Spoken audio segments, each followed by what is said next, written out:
Alors, parlons du détachement. Bon. Par, disons, les profanes, c'est-à-dire ceux qui sont en dehors d'un système initiatique, la notion du détachement paraît triste. Il y a souvent dans leur esprit le fait de on est détaché, donc on n'a goût à rien. Hein, il n'y a pas de piment dans la vie, on est détaché, on est indifférent. Pour eux, détachement et indifférence sont liés. Bon. Alors évidemment, la perspective que l'on a n'a aucun rapport. D'abord, le détachement est lié à la fin d'une forme de stupidité. Bon. Et cette stupidité se manifeste comme une inadéquation avec le monde dans lequel on est. Parce que nous sommes dans un monde impermanent qui change tout le temps. C'est un fait, personne ne peut le nier. Or, dans tous les domaines, nous voyons que l'attachement veut que les choses durent et qu'il y a un investissement affectif dans le maintien et la durée des choses. Donc c'est un système qui est fait pour engendrer de la souffrance et qui est lié au fait d'être inadapté au monde dans lequel nous sommes. Puisque si nous souhaitons que les choses durent et restent permanentes dans un monde par essence impermanent, nous sommes des inadaptés et nous souffrons. Donc c'est la première chose qu'on peut dire, c'est que le détachement est lié à cette forme d'aberration, de stupidité, d'inadaptation au monde. Donc déjà, s'adapter au monde. Bien. Après, pour ce qui est du caractère triste et sans saveur, qui soi-disant serait lié au détachement, eh bien on va dire que c'est exactement le contraire. Parce que dès qu'une chose est assurée, enfin je ne peux même pas dire assurée, mais dès qu'on a l'illusion d'une assurance, du maintien de la chose, d'une chose, elle perd de la saveur. Pourquoi est-ce que les relations entre les gens qui se connaissent, qui vivent ensemble, qui ont même signé des contrats devant le maire, pourquoi est-ce que ces rapports ne gardent pas l'intensité qu'il y avait au début de la rencontre? Eh bien, parce que, ça y est, on s'est marié, on s'est pacsé, l'avenir est assuré. Donc il n'y a plus d'efforts à faire. Bon, mais c'est valable pour tous les rapports. Si par exemple, j'ai un fils ou une fille, bien. Ah, je considère que, bon, allez, c'est mon fils ou ma fille pour la vie. Donc, j'ai le temps. Mais imaginons qu'on me dise, bon, bah écoute, dans 3 jours, il sera mort. Brusquement, ces 3 journées prennent de l'intensité. Tout ce que j'ai à lui dire, il faut que je dise maintenant. Ce sera trop tard après. Donc, dès qu'il y a l'illusion de durée, l'intensité diminue. On se rencontre ici. Bon. Si on s'imagine qu'il y aura une autre occasion de se rencontrer, imagination gratuite, je vous ferai remarquer, puisque rien ne le garantit. Si on s'imagine qu'il y aura une autre occasion de se rencontrer, pourquoi pas, soyons fous, une autre année, vous vous rendez compte, hein, 12 mois. Donc une autre année où on se verra, il y a de l'intensité qui s'en va. Si par exemple on dit, bon ben voilà, on se voit pour quelques jours, puis après on se verra peut-être jamais plus. Ça devient important. Donc, si vous voulez, c'est vraiment caractéristique pour tous les types de rapports. Dès qu'il y a l'illusion d'une durée, l'intensité s'en va.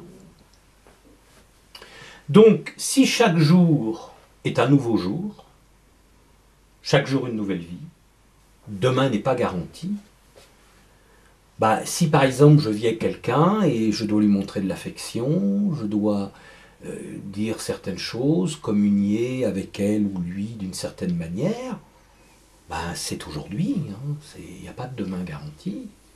Donc ça prend de l'importance. Voilà. Et donc plus je suis dans l'hypothèse de durée, plus je suis dans le fade. Plus je suis dans l'absence de garantie de demain, plus c'est intense. Donc c'est intéressant de dire ça parce que ça va très exactement aux antipodes de l'idée reçue, comme quoi le détachement serait fade. Voilà. Donc ça, c'est un point de vue à voir.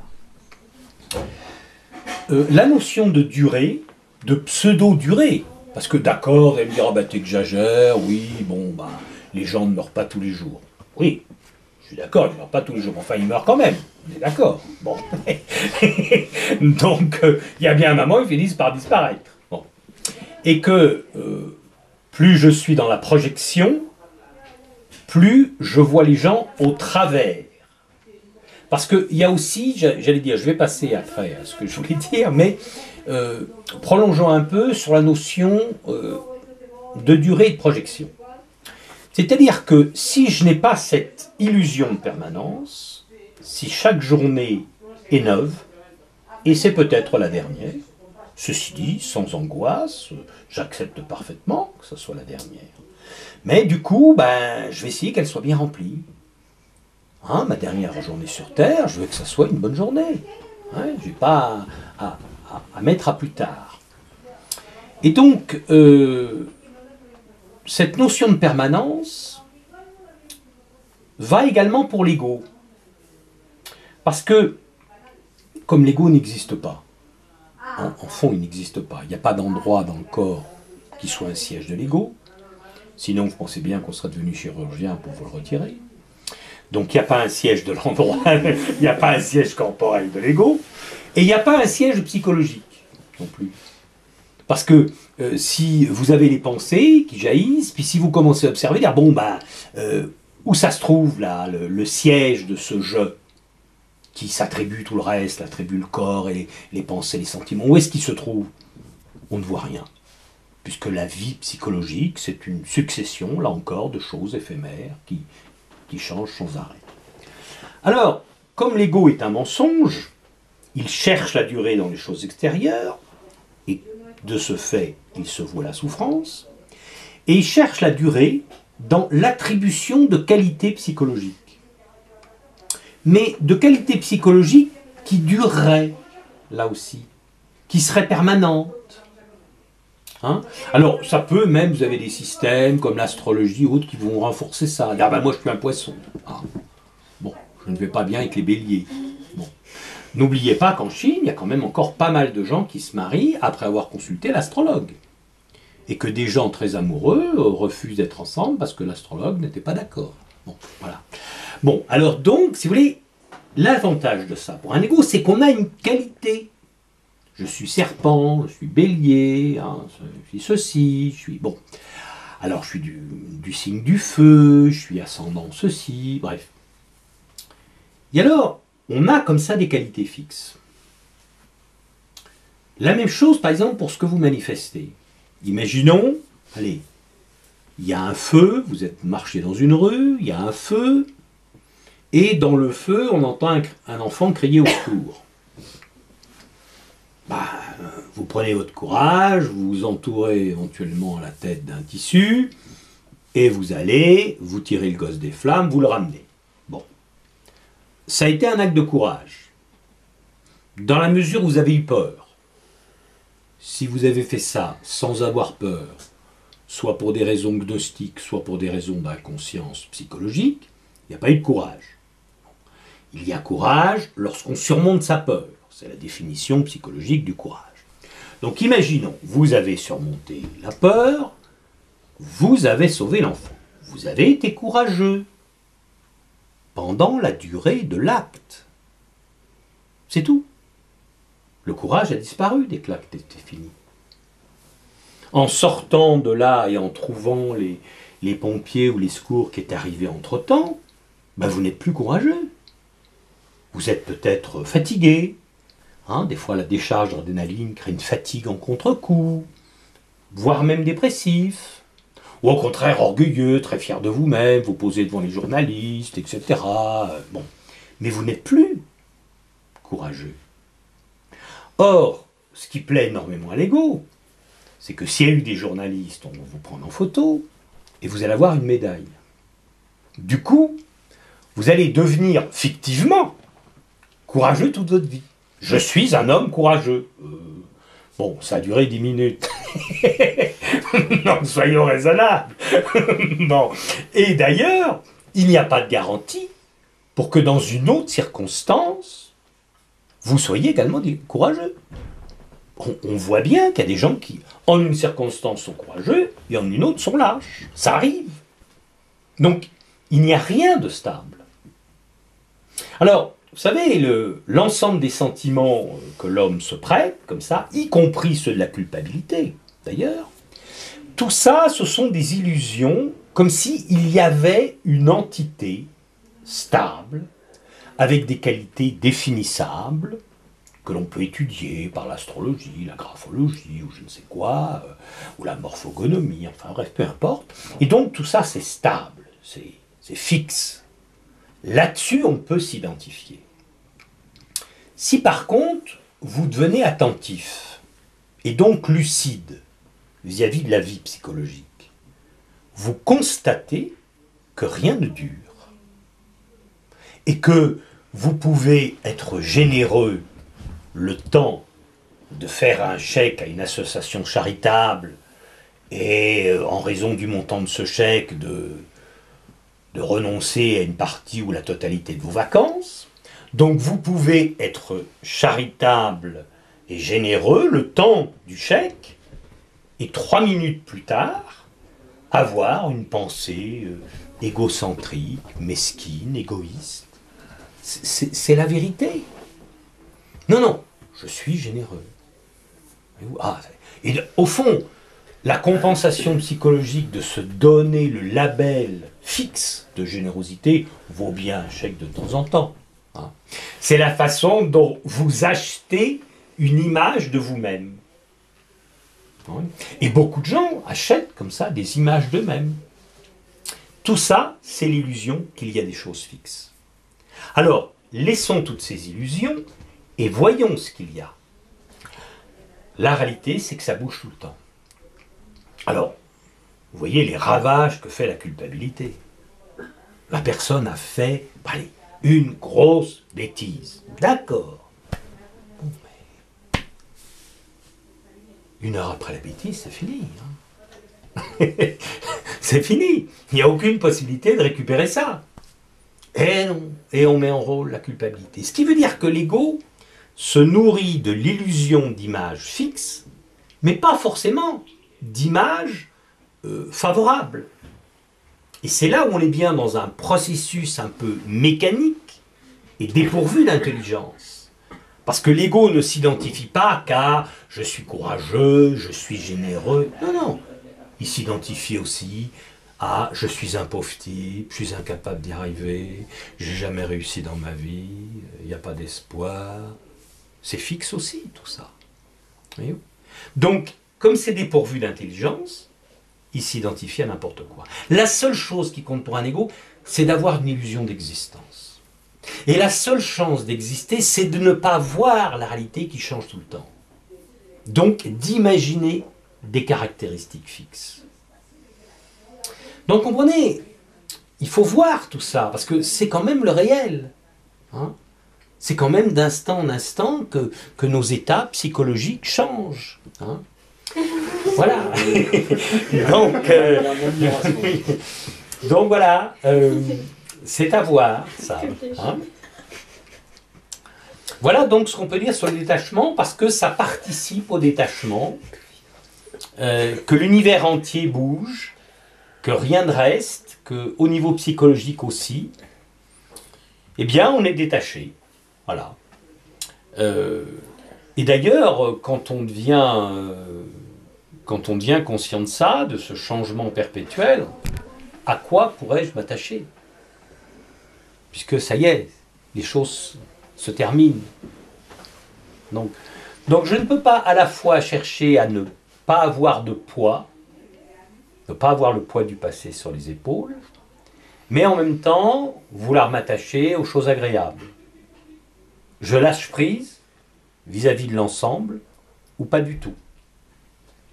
Donc si je m'accroche, dans le fonctionnement de l'ego, je m'accrocherai à l'agréable et au désagréable, parce que ce sera un fonctionnement psychique. Si par contre je lâche prise, j'accepte que tout change, que rien n'est acquis, bah oui, d'une part c'est un dépouillement, mais d'autre part, chaque instant est neuf. Est-ce que vous voyez la tristesse qu'il y a dans le fait de connaître quelqu'un au sens égotique? Connaître quelqu'un, c'est entreapercevoir la personne au travers d'une épaisseur de souvenirs. Éventuellement, malheureusement, des fois de rancœur, de ressentiment, de choses qui ne sont pas réglées. Voilà. Tout ça, on entrevoit la personne. Ou au travers d'une accumulation également d'affection, choses comme ça. Mais on ne voit plus ce qui est en face de nous. La première chose qu'on contemple, ce sont tous les souvenirs, les représentations mentales, toute cette accumulation, cette épaisseur.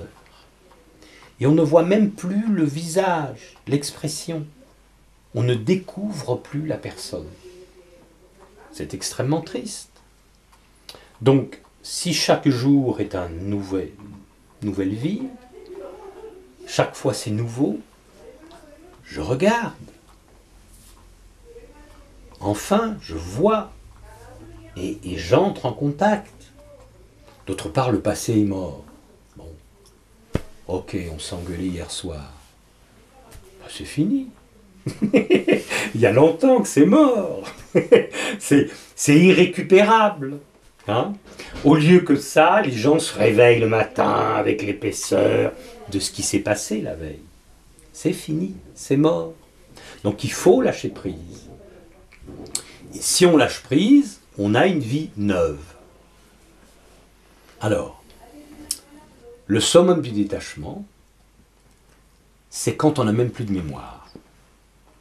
En ce sens que ce qu'on voit, on le regarde, on ne fait plus appel à l'interprétation.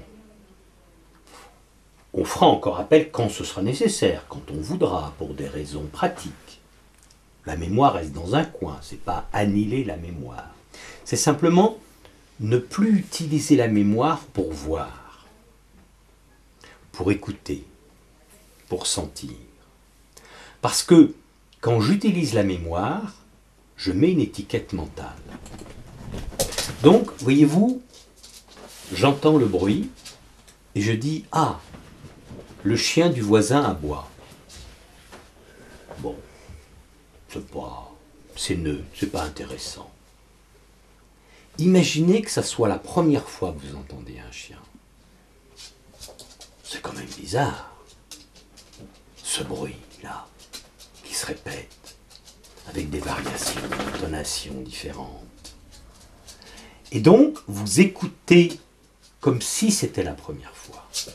Parce que vous ne passez pas par le filtre interprétatif de la mémoire.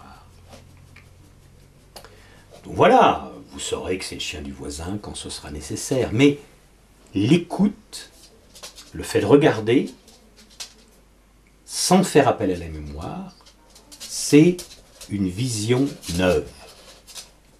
Une vision sans interprétation. Dans le Chang, on appelle ça la perception pure. Perception, sans savoir ce que c'est. Donc du coup, je suis comme un nouveau-né. C'est pour ça d'ailleurs que dans pas mal de textes, on compare le sage au nouveau-né. Parce que le nouveau-né découvre à chaque instant les choses. Et c'est pareil, quand je n'utilise pas la mémoire, eh bien, chaque fois, c'est la première fois. Alors ne me faites pas dire ce que je ne vous ai pas dit. Je ne propose pas l'abolition de la mémoire. Je ne vous propose pas de ne plus l'utiliser. C'est nécessaire dans plein de circonstances. Et ce que je veux vous dire, c'est qu'il y a énormément d'autres circonstances où l'usage de la mémoire, ou les références de la mémoire, enlève la beauté et pollue. À quoi vous sert la pensée pour regarder un coucher de soleil? Une fois que le petit mental a dit c'est un coucher de soleil, qu'est-ce qu'il a d'autre à dire? Rien. Il faut voir. Et imaginez que ce soit la première fois. Il n'y a plus de notion de soleil. Il y a cette chose-là qui se passe, complètement inattendue.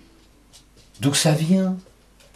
Comment est-ce possible que tout change? C'est un miracle. C'est pour ça qu'on dit dans le zen, on dit extraordinaire miracle, merveilleuse merveille. Je coupe du bois et je porte de l'eau. Parce que la moindre chose est devenue, mais dès que vous n'avez pas l'appel à la mémoire, c'est indescriptible. Voilà, donc, plus vous faites appel au mental, à l'interprétation, à la mémoire, alors que ce n'est pas utile pour des raisons pragmatiques, eh ben, plus le monde dans lequel vous vivez est triste, connu, étiqueté. Voilà, ça c'est le monde du mental. Vivre avec des étiquettes partout. Voilà. Alors vous regardez le tableau, vous dites « Ah, tableau offert par machine. » Ah oui, d'accord. Là, ah, fauteuil venant de je sais pas qui. Ouais. Alors cherchez la beauté là-dedans et je vous souhaite bonne chance. Bien. Donc voilà. Donc si vous voulez, dans le summum du détachement, vous êtes dépouillé de tout, y compris des interprétations. Et c'est la façon de vivre la plus savoureuse. Donc bien sûr, vous utiliserez de temps en temps la pensée, mais le moins souvent possible.